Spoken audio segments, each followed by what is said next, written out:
Hello, friends. How you doing? I'm Carlos. I'm here again making a video to show you one of another of my favorite games, and this time I'm making the video in English, so people who doesn't speak Spanish can benefit from the video.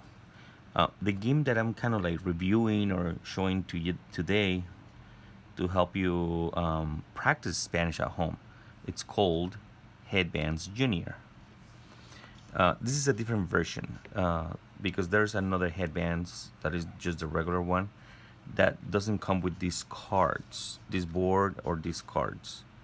It comes with the headbands, the cards, and the sand timer, but it doesn't come with these two elements that are really important. This headbands, I think, was designed so younger kids can play and don't go through the frustration of not having a clue or some help with some visual elements to guess what they have in their head, because the traditional game just comes with the headbands, the cards, and if the kid doesn't have any preconceived idea of what cards are gonna be possibly in his head, it's really hard to guess. For adults and teenagers, I think it's a fantastic game. The regular headbands, and I'm gonna explain in another video why I think it's fantastic. It's amazing. But right now, the reason why I'm recommending this is because there's a version of Headbands Junior in Spanish. So this is an excellent tool to practice Spanish at home. And even if you don't speak Spanish, you will be speaking Spanish because this game explains almost by itself, and it tells you what are the words that you need to say in order to play it. Okay, so let's start. It comes with four headbands, about 32 cards of the animals. Never mind. It's only 4, 8, 12 times 2, 24 cards because there are 24 different animals. It comes with four of these cards that are cards that will help kids see what are the questions that they can ask, and they can even mark out what they already asked. It comes with some mini cards that you can place on the boxes when you already asked that question, and if you want to eliminate a possibility, the little cards will help the kid to keep track of what he's asked. Honestly, I don't use them. My little students don't use them because it is hard. It is easy to keep track of the questions you already asked.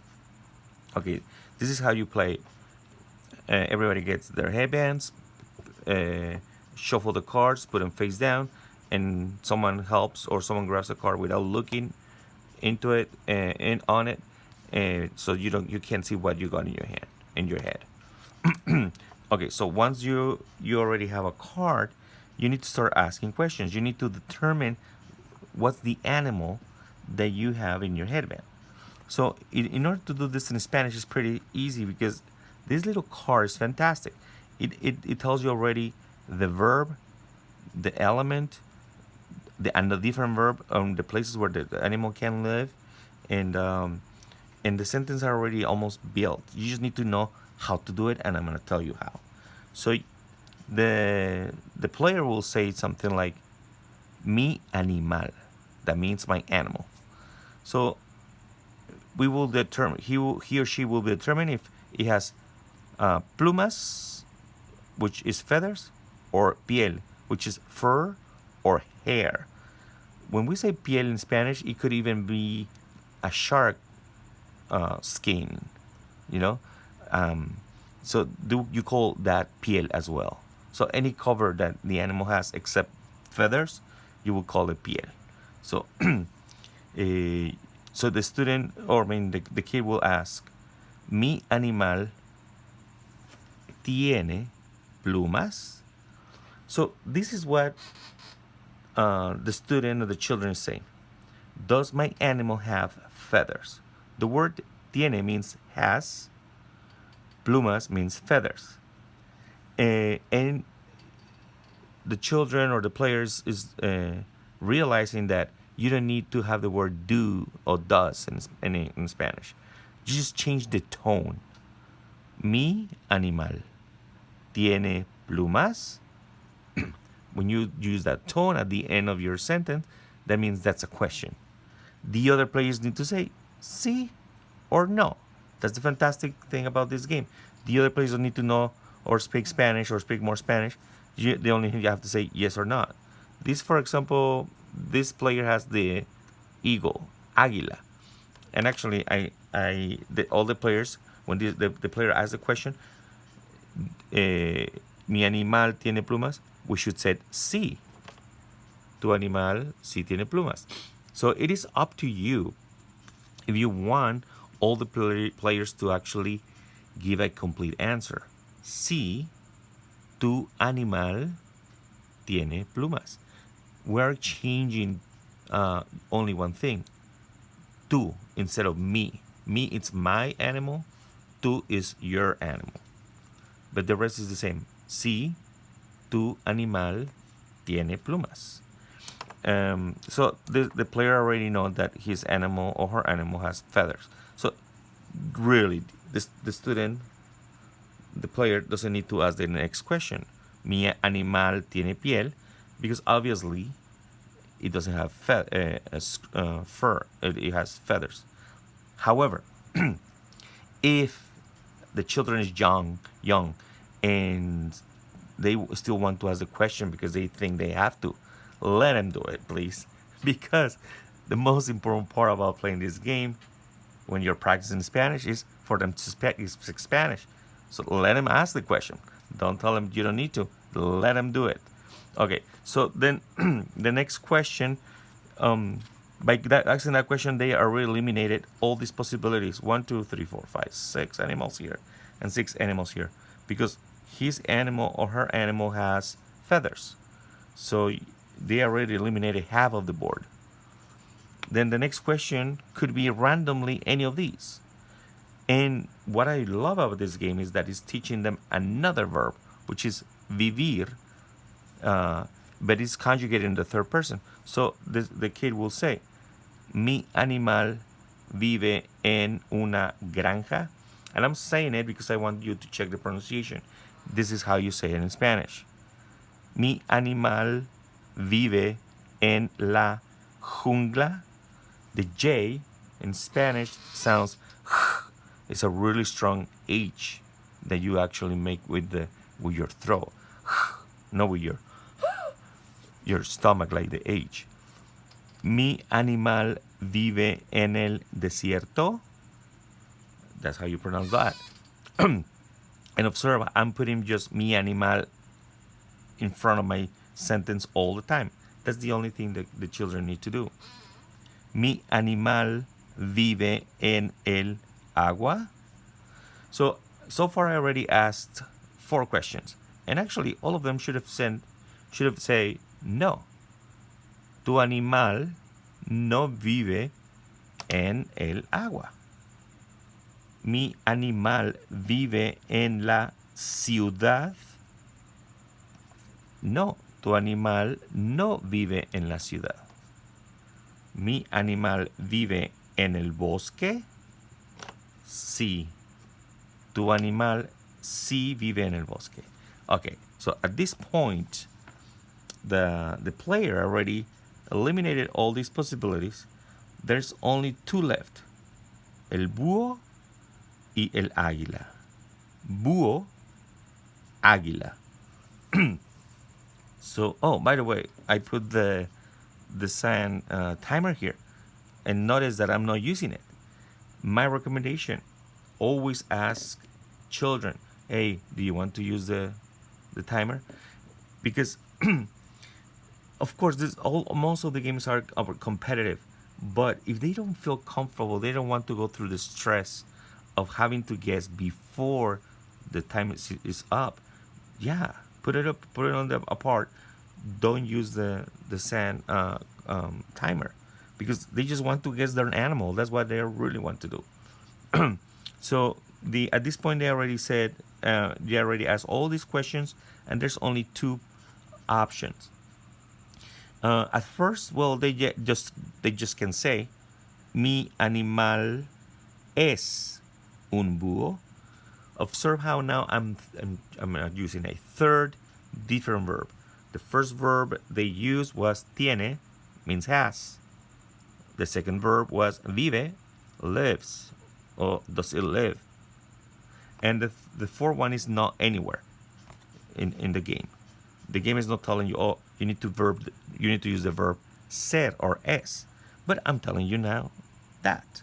So the last question they need to ask, or the last two questions is, mi animal es un búho? And everybody will say, no. Tu animal no es un búho. And since there's only one, you can teach them to use the word entonces, which means then.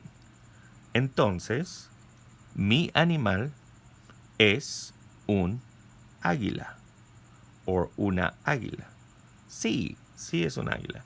The student or the child guessed finally what animal his or her headband has. So those are the things that are not in the game that I'm providing you. Mi animal, my animal. And the rest of the game is giving it to you. Tiene plumas, vive en una granja. I gave you the pronunciation of them. And at the end, you need to use the verb es, which means to be or ser in the infinitive in Spanish. Mi animal es una. Un because it's masculine, una because it's feminine, and exception in águila because it's un águila. We need to use the un as if it was masculine, but no, águila is still feminine. We just don't want to put two a together. Una águila. We make it more comfortable to say when we say un águila. That's how the exception applies here. There's more cards. If you want to make it slightly harder, when they get to this point where there's only two options, you can tell them, hey, you need to ask a question to distinguish the two animals. You can't ask the question if it is a búho or águila. You need to ask first a question to distinguish them, and then have the certainty that you guess the right animal. So they can ask a question like, mi animal tiene. Here we are reusing the verb tiene. Tiene ojos grandes. So saying ojos grandes is kind of like simple sentence. We're not getting too complicated there. Ojos means eyes and grandes means big. So if the answer is sí, well, in this case would be no, then the student will say, entonces, mi animal es un águila. Look at the beautiful sentence that you are making children to say. Entonces, mi animal es un águila. That's a complete sentence. That's a grammatically correct sentence. It is long, and they are doing it while playing this game. That's the fantastic thing about Headbands Junior, and especially if you can find it in Spanish, it will be fantastic. Just to clarify about the pronunciation of each animal, I'm gonna do it for you. Gallina, pavo, vaca, oveja, loro, tucán, mono, tigre, avestruz, buitre, camello, suricata, cisne, pato, nutria, castor, paloma, colibrí, perro, gato, búho, águila, ciervo, y lobo. Those are the animals. 3 verbs, pronunciation, right pronunciation of animals. The verbs are tiene, vive, or es. Those are the 3 verbs. And the structure of a sentence. You got it automatically in the game. If you want to make it harder, after they have some practice using it, or playing the game, then you can use the timer. If the player doesn't guess what's the animal after the sand went from one chamber to the other, they need to leave the headband and the card on their head and wait till their second turn to guess.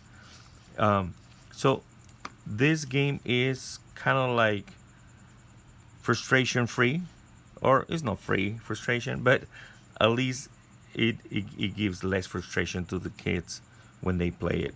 There's a high chance, if not almost 100% chance, that eventually, by asking these questions, they will determine what animal they have.